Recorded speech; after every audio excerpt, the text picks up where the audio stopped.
Good morning students, मैं नीतू चौधरी स्वागत करती हूँ आपका अपने परिवार स्वाध्याय श्री में। तो कैसे हैं आप सभी? आइए आप अच्छे होंगे, स्वस्थ होंगे, घर पर होंगे, अपना और अपने परिवार का ख्याल रख रहे होंगे। तो आइए आज की क्लास की शुरुआत करते हैं एक मोटिवेशनल कोड के साथ, जैसे हम डेली करते हैं, जो आपको ऊर्जावान बनाएगा, जो आपको आगे बढ़ने के लिए प्रेरित करेगा। तो आज का हमारा कोड क्या है कि चलता रहूँगा पथ पर, चलता रहूँगा पथ पर, चलने में माहिर बन जाऊँगा। चलता रहूँगा पथ पर, चलने में माहिर बन जाऊँगा, या तो मंजिल मिल जाएगी या अच्छा मुसाफिर बन जाऊंगा। बिल्कुल सही बात है। या जब आप किसी भी लक्ष्य को प्राप्त करने के लिए, अपनी मंजिल को प्राप्त करने के लिए कदम बढ़ाते हो, तो या तो आपको क्या होगा, उसमें काम में आप माहिर बन जाओगे। और अगर सफलता नहीं मिलती, 1% आपको सफलता नहीं मिलती, तो आपको उस चीज़ का अनुभव बहुत ज़्यादा हो जाता है। कहते हैं ना कि हार जैसी कोई चीज़ नहीं होती, या तो जीत मिलती है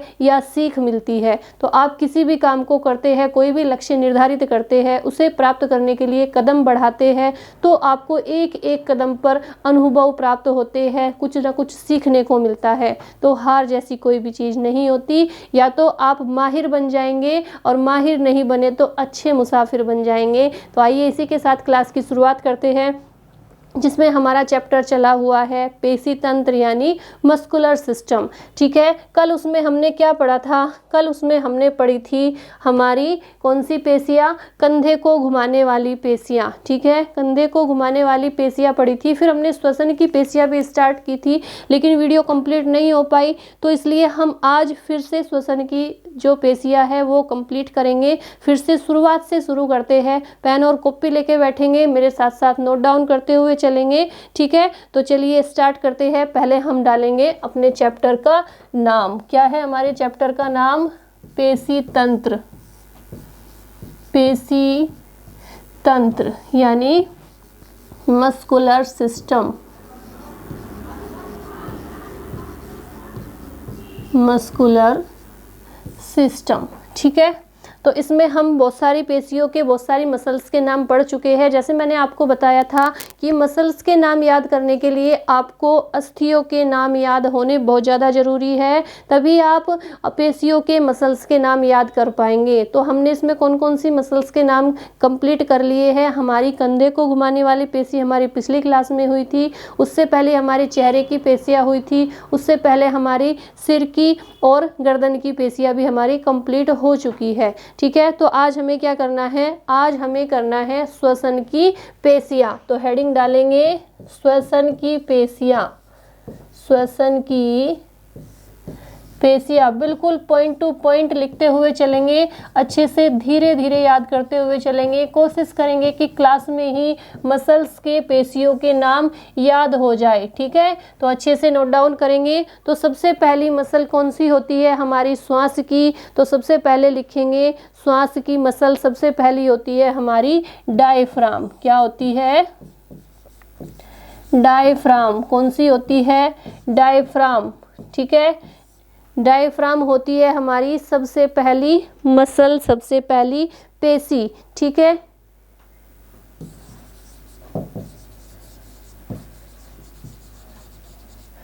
चलिए, तो अब डायफ्राम क्या होती है? सबसे पहले लिखेंगे कि यह हमारी वक्षीय गुहा और उदरीय गुहा, वक्षीय गुहा यानी थोरेसिक कैविटी, और उदरीय गुहा यानी एब्डोमिनल कैविटी। ठीक है, यह हमारी एब्डोमिनल कैविटी और वक्षीय गुहा के बीच उन्हें पृथक करने वाली, यानी जो हमारी वक्षीय गुहा है, एब्डोमिनल, कौन सी?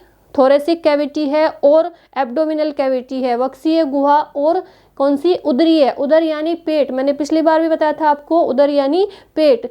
तो उन्हें पृथक करने वाली यानी अलग करने वाली एक पेशी है। कैसी पेशी है? गुंबद के आकार की है। कैसी है? गुंबद के आकार की एक पेशी है। तो सबसे पहला पॉइंट क्या लिखेंगे कि यह पेशी, कौन सी पेशी? डायफ्राम, वक्षीय गुहा और उदरीय गुहा के बीच उन्हें पृथक करने वाली गुंबद के आकार की कैसी पेशी है? चौड़ी पट्टीनुमा पेशी है। तो लिखेंगे फर्स्ट पॉइंट है हमारा, यह पेशी वक्षीय गुहा वक्षीय गुहा, इसे क्या बोलते हैं? Thoracic, thoracic cavity. और उदरीय गुहा, उदरीय गुहा, इसे बोलते हैं एब्डोमिनल कैविटी। ठीक है, उदरीय गुहा के बीच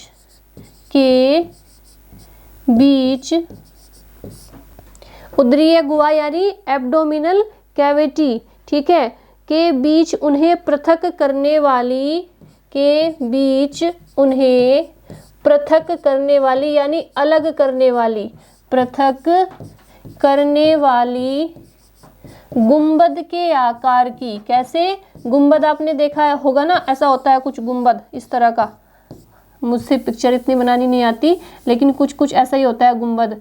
गुंबद के आकार की, गुंबद के आकार की चौड़ी, चौड़ी भी होती है ये, गुंबद के आकार की चौड़ी पट्टीनुमा पेशी है। पट्टीनुमा यानी इस तरह से उस पर पट्टियां दिखाई देती है, चौड़ी पट्टीनुमा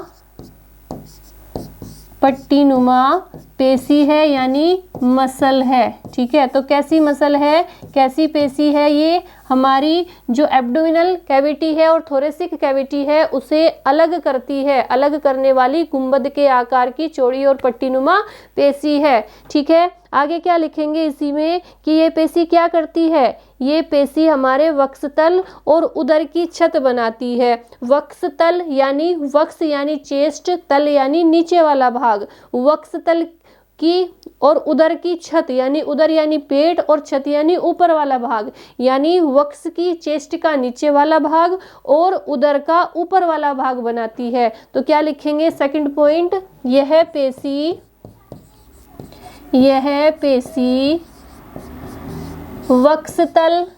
वक्षतल एवं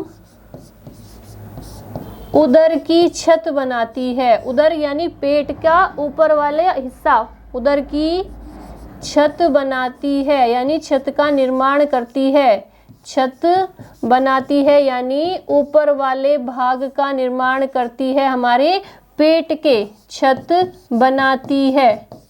ठीक है, नोट डाउन करेंगे फटाफट से। यह क्या करती है? यह पेशी हमारे वक्ष यानी चेस्ट का तल और हमारे उदर यानी पेट का ऊपर वाला भाग बनाती है। और यह किस में भाग लेती है? श्वसन क्रिया में भाग लेती है। और यह पेशी श्वसन क्रिया में भाग लेती है, यह श्वसन क्रिया में भाग लेती है, श्वसन क्रिया में भाग लेती है। फटाफट से नोट डाउन करते हुए चलेंगे। मैं साइड हो जाती हूँ एक बार, आप इसे फटाफट से नोट डाउन कीजिए। कौन सी पेशी है? श्वसन की पेशी है, श्वास वाली पेशी है, डायफ्राम है, हमारी थोरेसिक कैविटी और एब्डोमिनल कैविटी को अलग करती है। आकार कैसा होता है? गुंबद जैसा होता है, चौड़ी होती है, पट्टीनुमा होती है और हमारे चेस्ट के नीचे वाले भाग एवं पेट के ऊपर वाला भाग बनाती है, की छत बनाती है यानी उदर की छत बनाती है और श्वसन क्रिया में क्या करती है? भाग लेती है। नेक्स्ट पेज ले लेते हैं। दूसरी पेशी कौन सी है हमारी? दूसरी पेशी लिखेंगे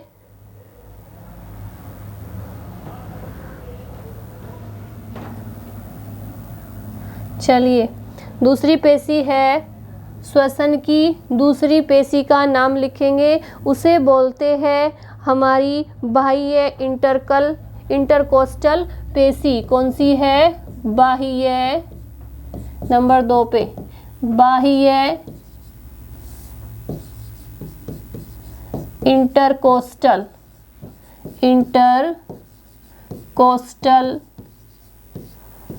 पेशी, यानी इसे इंग्लिश में क्या बोलेंगे? External intercostal muscle. क्या बोलेंगे? External intercostal muscle. ठीक है, दूसरी पेशी कौन सी हो गई? इंटरकोस्टल, एक्सटर्नल इंटरकोस्टल मसल हो गई। ठीक है, फटाफट से नोट डाउन करेंगे। अब जो बाह्य जैसे नाम से ही दिखाई दे रहा है, तो ये कहाँ पर होती है, हमारी जो पसलियाँ होती है, पसलियाँ कितनी होती है, 12 जोड़ी होती है, यानी टोटल कितनी होती है, 24 होती है। जैसे हम एक जोड़ी चप्पल खरीदने जाते हैं तो 2 चप्पल आती है, 2 जूते आते हैं, उन्हें बोलते हैं एक जोड़ी जूते। तो इसलिए हमारी पसलियाँ कितनी होती है, 12 जोड़ी होती है, 24 पसलियाँ होती है। तो ये कहाँ पर स्थित होती है, हमारी पसली के बाहरी, पसली के बीच में कहाँ पे होती है, यह पेशी बाहर की ओर पसलियों के बीच में स्थित रहती है। लिखेंगे फर्स्ट पॉइंट, यह पेशी पसलियों के बीच में, पसलियों के बीच में बाहर की ओर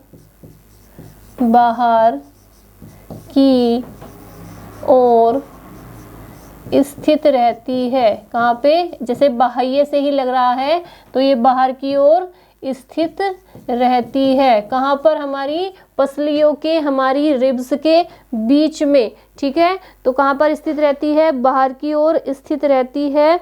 और ये श्वास लेते समय सहायता करती है। और क्या करती है, श्वास लेते समय सहायता करती है। कैसे, पसलियों को ऊपर उठाकर। कैसे करती है, हमारी रिब्स को ऊपर उठाकर श्वास लेते समय सहायता करती है। तो इसी में दूसरा पॉइंट क्या लिखेंगे, यह श्वास लेते समय सहायता करती है, लेते समय सहायता करती है।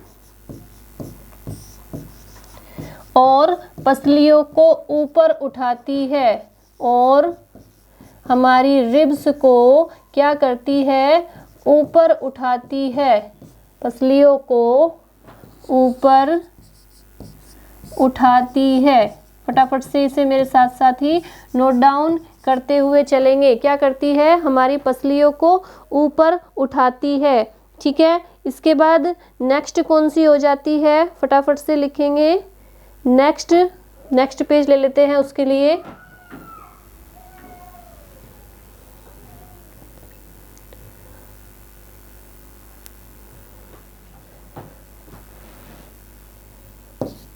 चलिए नेक्स्ट पेज ले लेते हैं, थोड़ा डार्क दिखाई दे रहा है ना।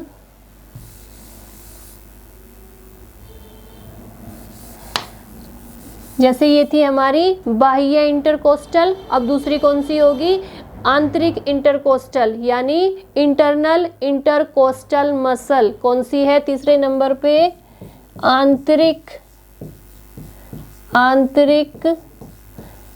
इंटरकोस्टल पेशी। तो इंग्लिश में इसे क्या बोलेंगे, इंग्लिश में इसे बोलेंगे इंटरनल इंटरकोस्टल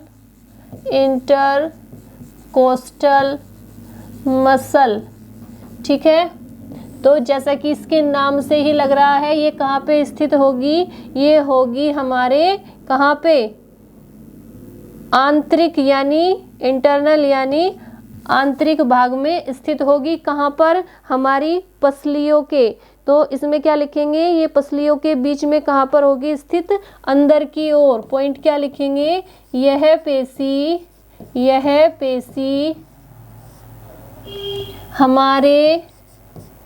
हमारी पसलियों के बीच में,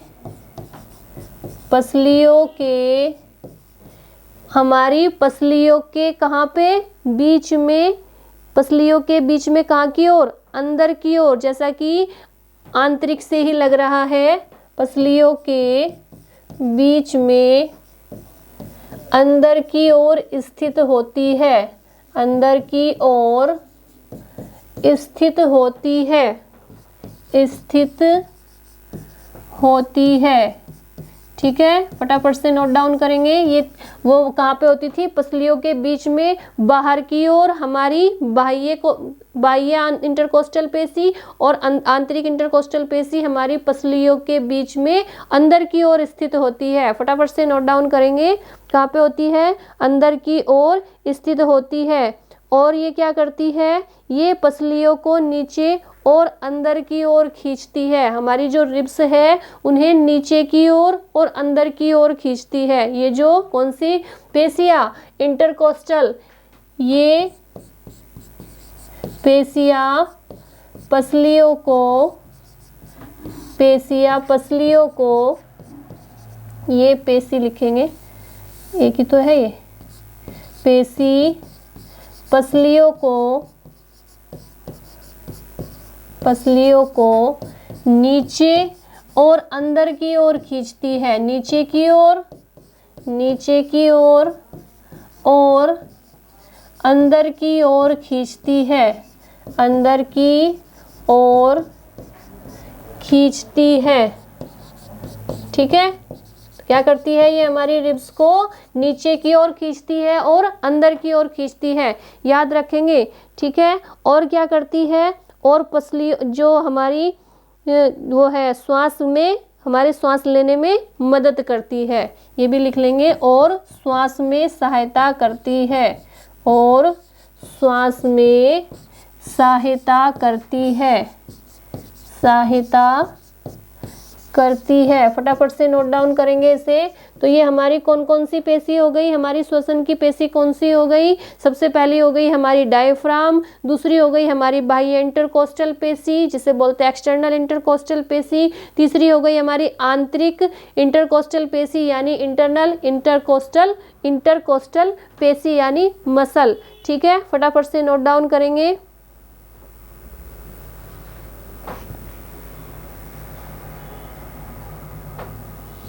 इसके बाद देखेंगे, इसके बाद कौन सी पेशी करनी है हमें, इसके बाद करेंगे हम पेट की पेशियां। कौन सी करेंगे, नेक्स्ट पेज ले लेते हैं।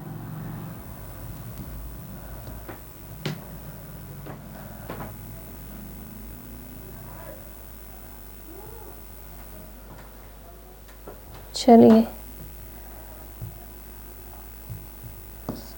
इसके बाद कौन सी पेशियां पढ़नी है, कौन सी मसल्स पढ़नी है, तो इसके बाद पढ़नी है हमें पेट की पेशियां। नाम लिखेंगे, हेडिंग डालेंगे, पेट की पेशियां यानी उदर की पेशियां, पेट की पेशियां यानी स्टोमक या abdominal muscle पेशियां।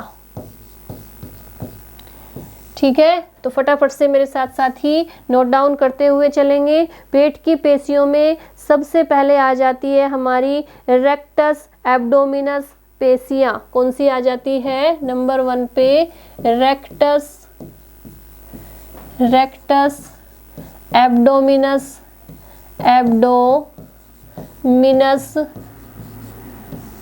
पेशियां।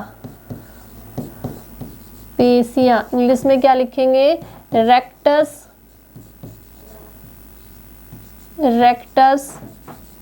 Abdominis muscles MUSCLES। ठीक है, तो क्या हो जाती है, रेक्टस एब्डोमिनस मसल्स हो जाती है। ठीक है,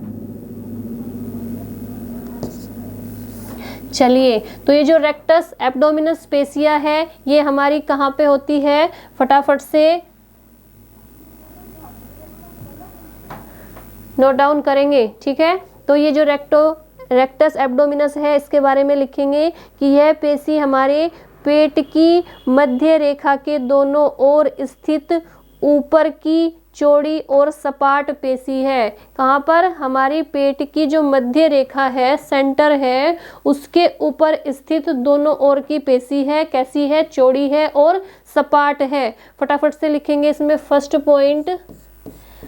पॉइंट लिखेंगे कि यह पेशी पेट की या उदर की मध्य रेखा के दोनों ओर स्थित सबसे ऊपर की चौड़ी और सपाट पेशी है। ठीक है, क्या लिखेंगे, यह पेशी पेट या उदर के कहाँ पर स्थित, ऊपर, पेट या उदर के कहाँ पर स्थित, अंदर, उसके मध्य रेखा के दोनों ओर, कहाँ पर, मध्य रेखा के दोनों ओर सबसे ऊपर की है, सबसे ऊपर की, उदर के मध्य रेखा के दोनों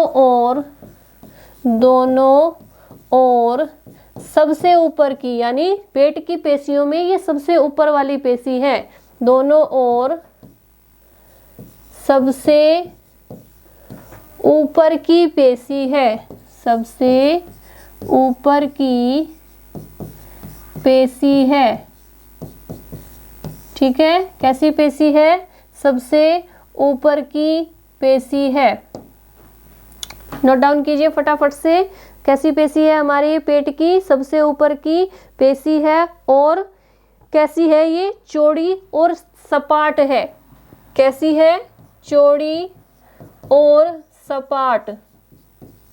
सपाट यानी प्लेन, चौड़ी और सपाट है। ठीक है, तो ये हमारे पेट का जो सेंटर है, सेंटर के मध्य रेखा हो गई पेट का सेंटर, उसके दोनों ओर की सबसे ऊपर वाली पेशी है, सबसे ऊपर वाली मसल है, और क्या है? चौड़ी और सपाट है। ठीक है, आगे लिखेंगे इसी में कि यह जांग यानी थाई, यह हमारी थाई की अस्थि के ऊपर वाले भाग से आरंभ होकर निचली पसलियों और स्टर्नम से जाकर जुड़ती है। कहाँ पर? हमारी जो थाई है उसके ऊपर वाले भाग से शुरू होती है और निचले वाली पसलियों और कहाँ तक? स्टर्नम से जाकर जुड़ती है। स्टर्नम मैंने आपको जब पढ़ाई थी अस्थियाँ, उसमें जाके देखिए कि स्टर्नम कहाँ की अस्थि है, फटाफट से आपको अच्छे से समझ में आ जाएगा। मैंने पहले ही बोला था कि जब तक आप अस्थियों के नाम याद नहीं करेंगे, मसल्स के नाम आपको अच्छे से याद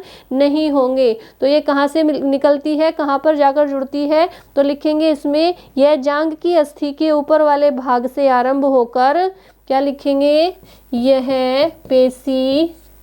यह पेशी जांघ यानी थाई, जांघ के ऊपर वाले भाग से आरंभ होकर, ऊपर वाले भाग से आरंभ होकर कहाँ पर जाकर जुड़ती है? स्टर्नम। कहाँ पर? आरंभ होकर स्टर्नम पर जाकर जुड़ती है। ठीक है, आरंभ होकर कहाँ पर? निचली पसलियों और स्टर्नम से जाकर जुड़ती है। निचली पसलियों और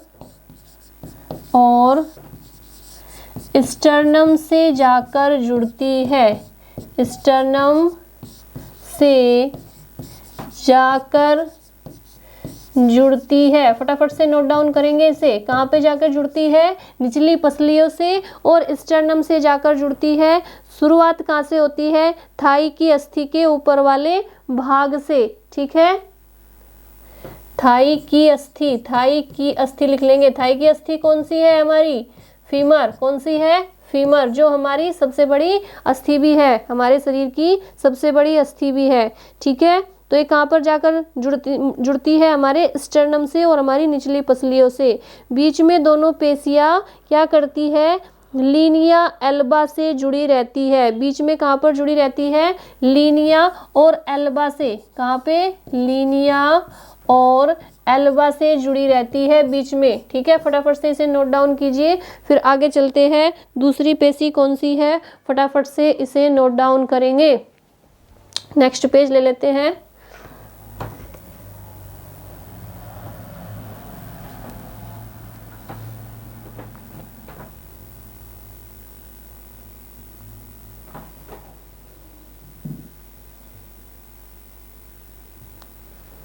चलिए,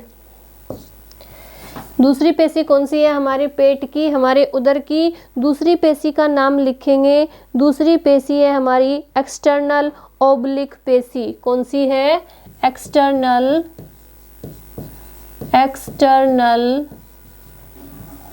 ओब्लिक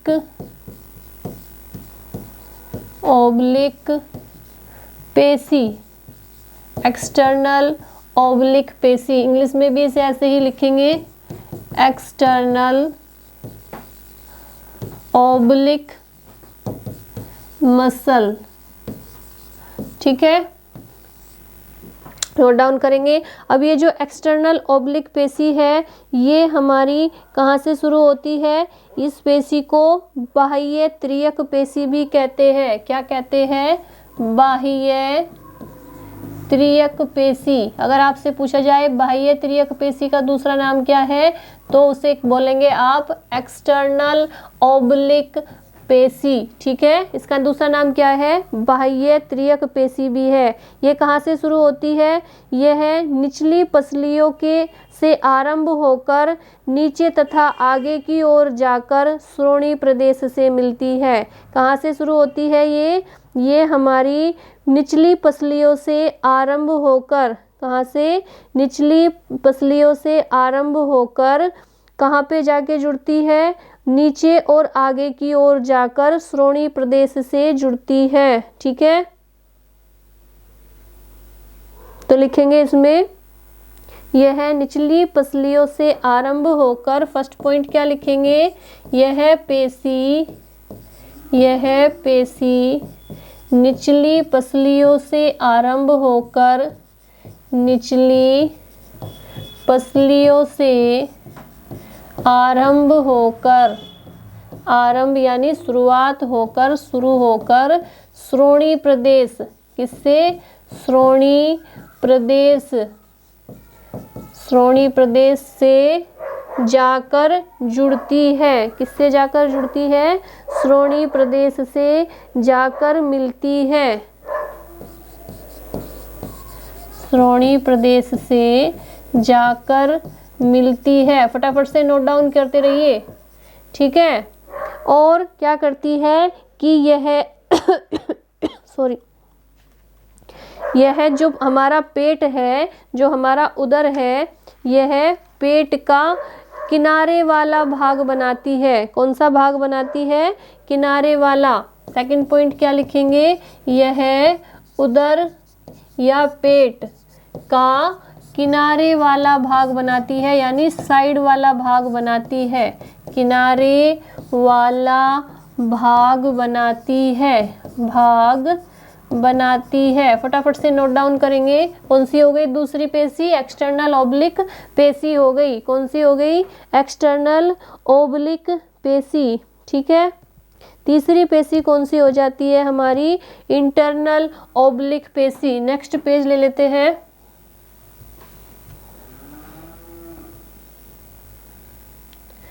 चलिए, तीसरी कौन सी हो जाती है? इंटरनल ओब्लिक पेशी। कौन सी हो जाती है? इंटरनल ओब्लिक पेशी हो जाती है। इंग्लिश में भी इसे ऐसे ही लिखेंगे, इंटरनल ओब्लिक मसल। ठीक है, तो ये जो इंटरनल, जैसा कि नाम से ही लग रहा है, इंटरनल यानी आंतरिक। ठीक है, तो ये कहाँ पे होती है? यह पेशी हमारी एक्सटर्नल ओब्लिक मसल के नीचे स्थित होती है। कहाँ पे होती है? जो एक्सटर्नल थी उसके नीचे स्थित होती है। यह पेशी एक्सटर्नल को मैं शॉर्ट में लिख देती हूँ, एक्सटर्नल ओब्लिक मसल के नीचे स्थित होती है। नीचे स्थित होती है। फटाफट से नोट डाउन करते हुए चलेंगे। कहाँ होती है? जो पहले वाली पेशी थी एक्सटर्नल, उसके नीचे स्थित होती है। इसका जो उद्गम है वो क्या है? श्रोणि प्रदेश की किससे? इलियट क्रेस्ट और लंबर वर्टिब्री से होता है। ठीक है, क्या होता है? यह जो पेशी है इसका उद्गम कहाँ से? श्रोणि प्रदेश की इलियट क्रेस्ट और लंबर वर्टिब्री से होता है। यानी कहाँ से शुरू होती है?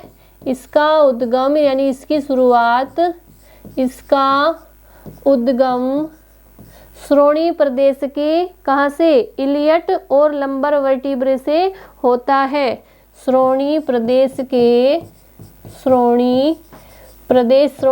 क्या है मैं आपको अच्छे से बताऊंगी अभी। श्रोणि प्रदेश के इलियट